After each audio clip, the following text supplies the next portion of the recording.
Kasi dito daw sa bahay ni Sir Lance, merong merong parang disturbance na kasi nagtetest siya lagi dito ng mga equipment niya eh.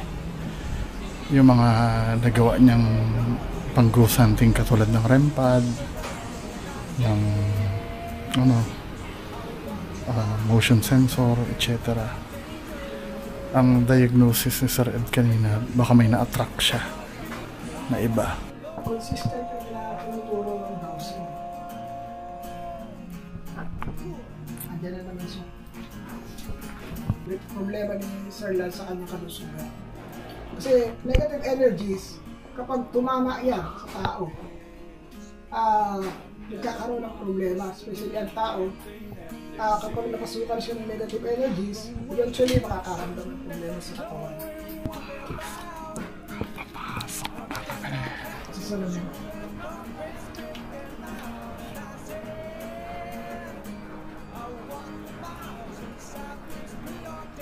Sabihin, itong buong spot na to, pagtapat ko yung salamin, pinagi ko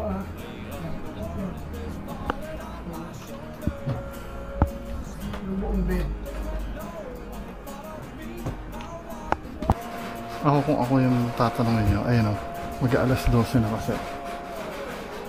Kung tatanungin nyo,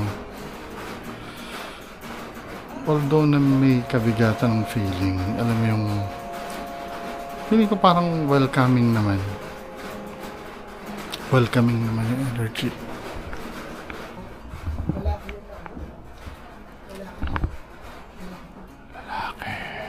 nakita.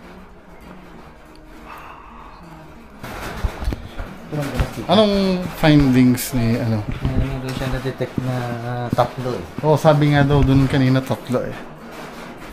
Ito yung masama. Yung salamin. Sir, ito.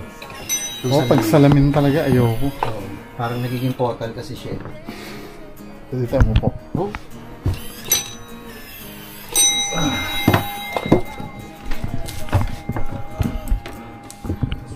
Gusto mo pakiramdaman? Okay lang. So, ako may iwan dito sa loob. Hello, challenge na naman po si Sir Bungo. Dito sa kwarto ni Sir Lance. Okay. Hindi natin ibubuksan yung ilaw. Sige. Tapos kasama ni Sir Bungo Yung dead bell. Susubukan ni Sir Bungo makiramdam.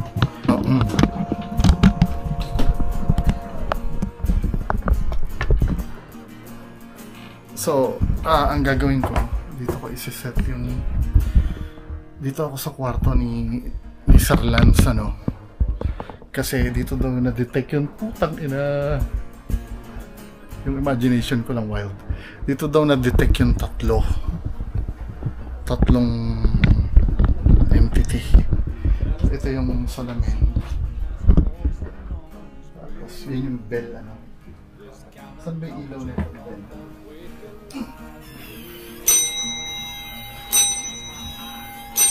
Iharap natin para makikita yung ilaw.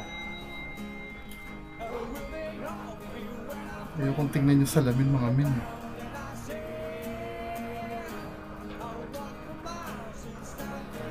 So isa sa mga factor, kasi isa sa mga accounts na nandito, may naririnig na yabag daw sa ito hindi na natitrigger yung bell ha. Nakita niyo ba yung bell ito? Mga kababayan ko. Andun yun ba? Hindi siya natitrigger ha. May movement kang akala mo may naglalakad eh.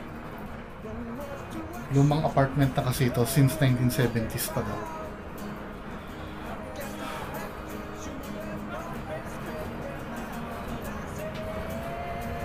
May mga lagatik na na feeling ko dahil sa pagka-wooden, ayokong tumingin sa salamin. Ayun naririnig nyo, lumalagatik kasi nga wooden ito. Hindi ko alam dahil ba nandito lang ako or naririnig ko parang constant gumagalaw itong pinto.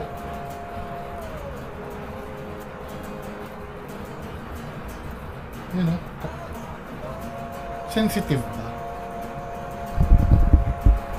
Babaguhin ko.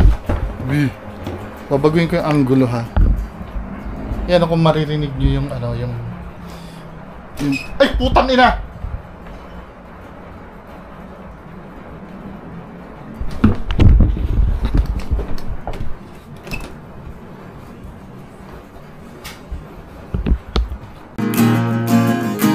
I walk for miles inside this pit of danger.